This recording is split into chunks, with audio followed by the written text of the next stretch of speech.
I do want to lead with the comments about some reporting we've seen out there about North Korea and their intentions to conduct a satellite launch. Like many of you, we understand that they've notified several UN agencies that they intend to launch a satellite in coming days. This act would violate numerous Security Council resolutions by utilizing proscribed ballistic missile technology.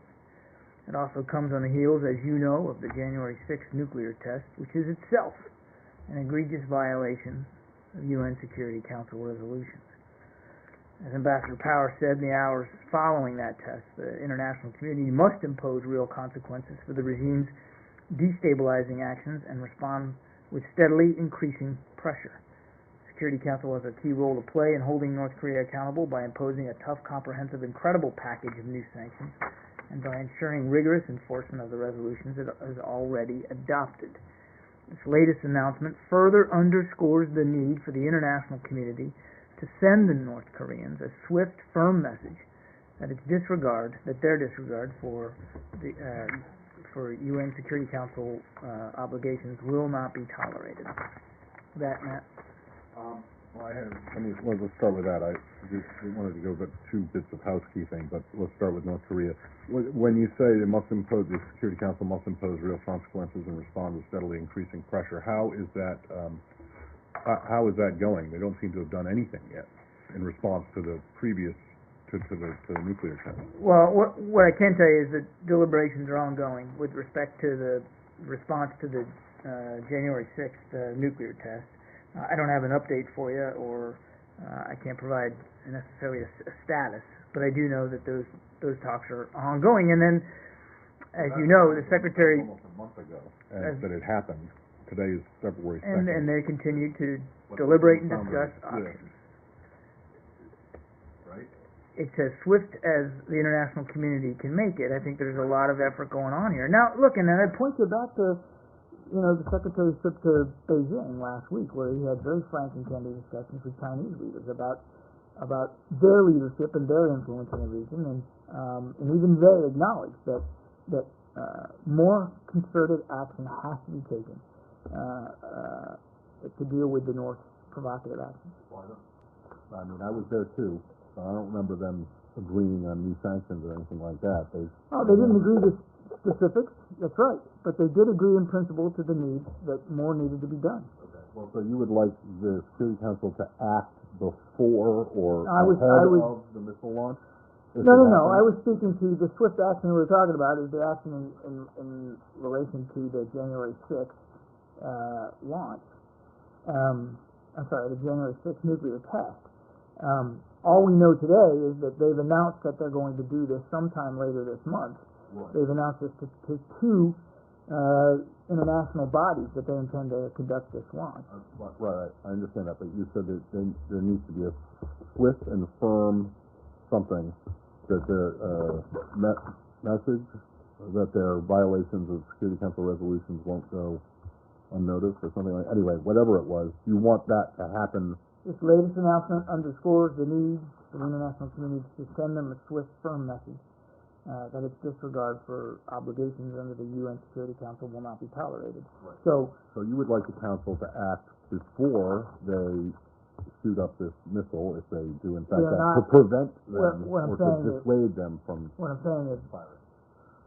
This latest announcement just underscores the need for more concerted action against them and their violation of obligations under the UN. We're not asking for some sort of preemptive resolution here to a launch that hasn't occurred. But the announcement of it itself is just all the more indication that the international community needs to get behind tougher action against them. And just last one. So has the Secretary made calls to Chinese? I don't have any calls to his counterparts in the region to read out with respect to this announcement. It just came today. Yeah. Do you have any comment, given that the Chinese nuclear envoy is in North Korea currently? I would refer you to Chinese authorities to speak to those travel plans. I'm not in a position to confirm that travel. That would be up to them to speak to. He's not speaking with his counterparts about that either. I said I don't have any calls to read out at this time. This announcement, as you know, just came today. I'm not going to get ahead of conversations that he hasn't had, but I would remind you again that he had very good, very candid discussions with Chinese leaders last week in Beijing about not this satellite launch that they just said they're going to do today, but about the January 6th nuclear test, and about the need for the international community to hold them to account. If he should speak to counterparts in the region about this particular announcement, I will certainly be able to acknowledge that. But as you and I are speaking right now, I don't have any conversations to read out. Following off this news that the Chinese have sent a nuclear delegation to Pyongyang in the last 48 hours, I mean, we were there a week ago talking about this at length. Is there any connection between the Chinese move? I know you're not confirming that they've done this, but it's pretty widely accepted that they've got a delegation in Pyongyang. They also called for multilateral talks, rejuvenating them with the North Koreans. Is there any connection between this Chinese trip and where we stand in the aftermath of Kerry's failed attempt to get the Chinese to sign on to sanctions in the UN resolution? Well, there's a loaded question. First of all, it wasn't a failed attempt, and I'll talk about that in a second. Secondly, I can't speak to Chinese travel plans and their intentions, so you would have to speak to authorities in Beijing for what this delegation, as you call it, is going to Pyongyang to do. Clearly, the Chinese, and they've said this for themselves, share the concerns about the North's continued pursuit of a nuclear weapon capability. Now, that's not news. They've talked to that quite frankly and candidly. And as I said to Matt, in the discussions that we had in Beijing, Foreign Minister Wang Yi acknowledged that China did have a role to play, that they do have a measure of influence over Kim Jong-un and the North, and that they agreed that the international community should do more to hold the North to account, and that they would be willing to explore options about doing more. Now, they didn't specify exactly what that would be. There wasn't a laundry list of things that they were willing to do. But to come away from the trip to Beijing and call it a failed attempt to get the Chinese to acknowledge a responsibility that they had to do more is just completely inaccurate, not in keeping with the discussions that I know I sat in on while I was there. I'm sorry. I didn't mean to load a question. I was building off the last time I saw the Secretary here at this very podium, and he used some of the harshest language he ever has about the Chinese, saying that on his first trip there, I think was it 2014, where he said, we had all these talks, and I agreed to allow the Chinese to do it their way, and it just hasn't worked. It's not an exact quote for what he said, but he suggested that he would be going with a much more muscular posture in this last trip. And I think, again, I pointed to his comments after the meetings in Beijing, but that he acknowledged there publicly, and he certainly made the case privately that the same point, that the current approach towards the North hasn't been working, clearly, because they continue to pursue this program, and they had a test on the 6th. And here we have an announcement today that they're planning a space launch, which would, by design and by default, violate other UN Security Council resolutions. So clearly something's going to have to change in the international community in the approach to the North, and the Secretary made that case to Chinese leaders while he was there privately, and he certainly reiterated that publicly to all of you before we left Beijing. Again, the Chinese acknowledged that a different approach would need to be taken towards the North. I wouldn't speak for them, but I think it was clear that they have frustrations too over where the North is going.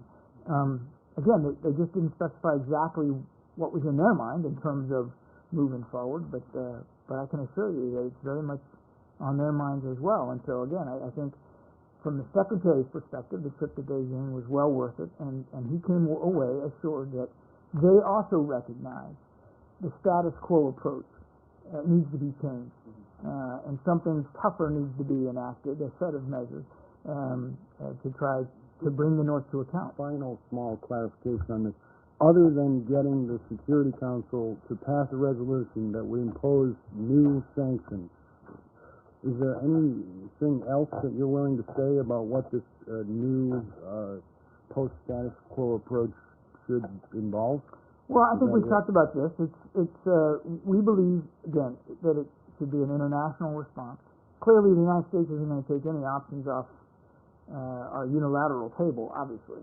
But the Secretary firmly believes that that this approach should be international in scope and should be focused through the UN and processes there.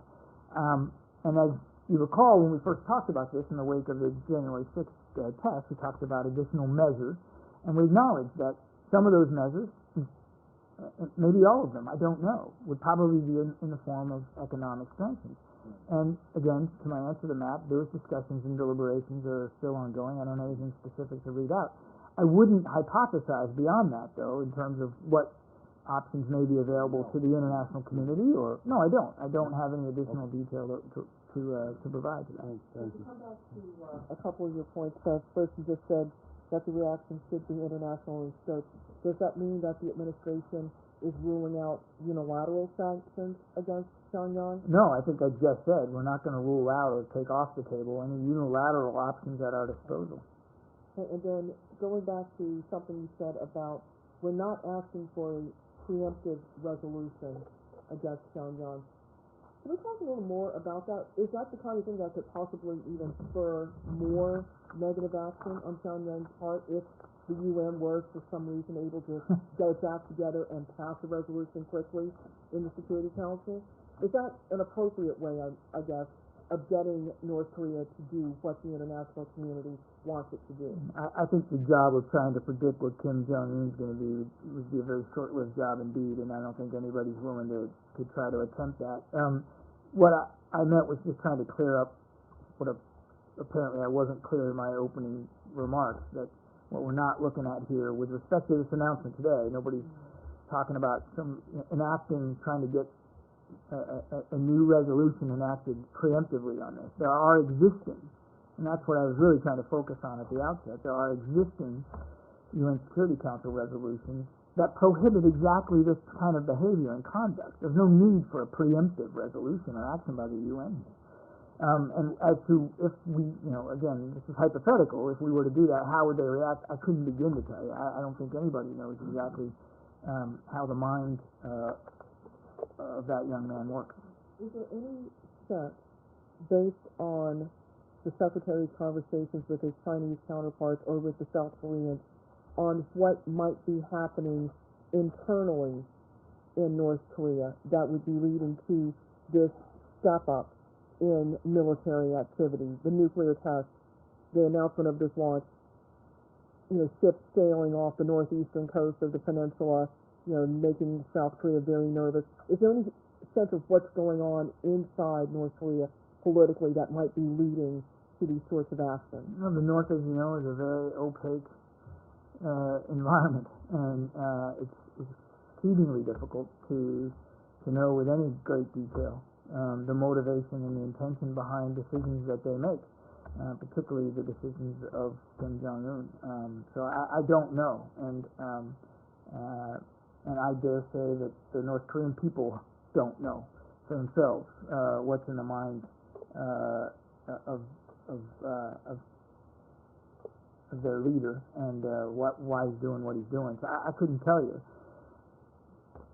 That what has been constant, though, again, I can't speak to motivation or trend, but certainly what has been constant is a series of provocative and destabilizing activities on the peninsula that continue to raise the concerns of everybody in the region, to include the Chinese. And it's that behavior we want to see stop. And as I said before, with respect to the nuclear test, we believe, and Ambassador Power said it too, that the best approach, the approach that we want to pursue the most aggressively, is through the UN and through an international consensus about tougher actions. Has there been any information from Pyongyang that perhaps it's looking for any sort of economic aid, any sort of food aid or medical aid? We saw this in the past few years where they did these sorts of things and that created an opening for more international humanitarian assistance.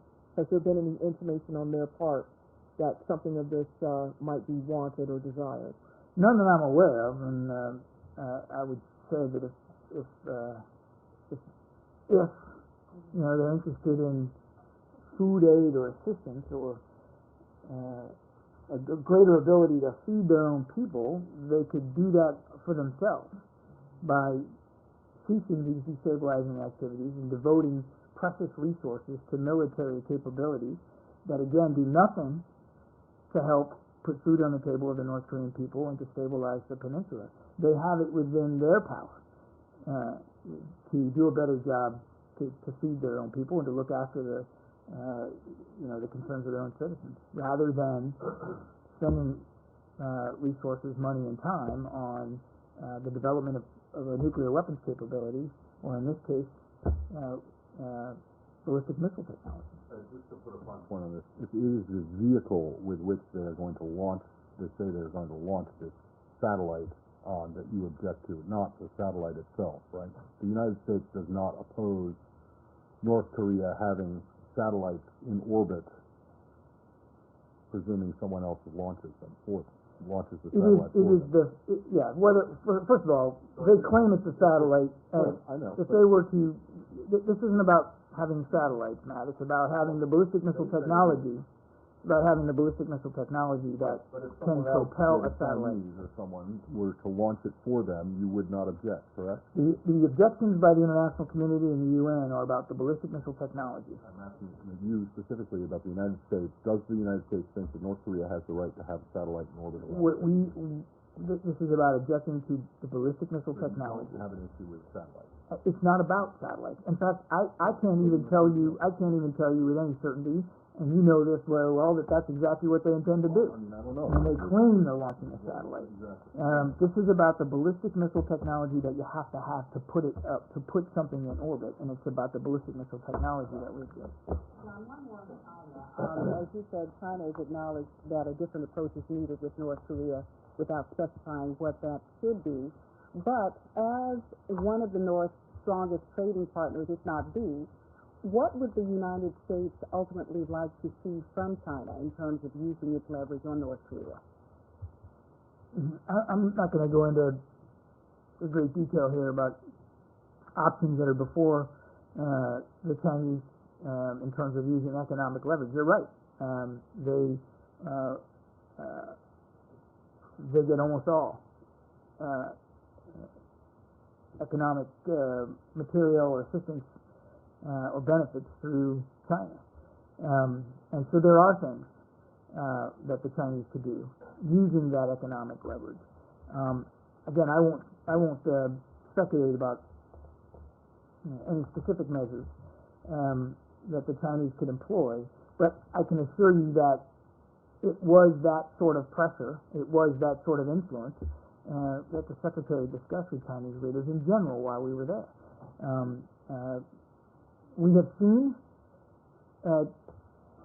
sanctions obviously applied in the past against the North. We have also seen an uneven application or enforcement of those sanctions in the past.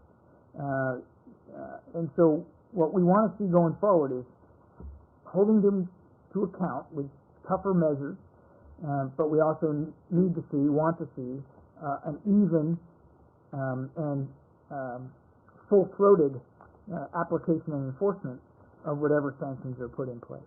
Yeah. On the case of the American student Otto Warmbier who's detained in North Korea. Have the Swedes had access to him? I don't have any updates on the reports of that particular case. I'm afraid I don't have any more on that. There have been some reports that the launch could include a booster developed with Iran. How would that change the response? Nothing's going to change about the response here. This is about the potential use here, assuming they go forward with this, of ballistic missile technology, which it's quite clear is a violation of UN Security Council resolutions. So nothing's going to change about the way we react to this should it occur. It's still a violation of Security Council resolutions, and it still must be dealt with. They have obligations. They have international obligations and commitments that, once again, clearly they are showing a willingness to ignore. And the international community is going to have to keep dealing with that.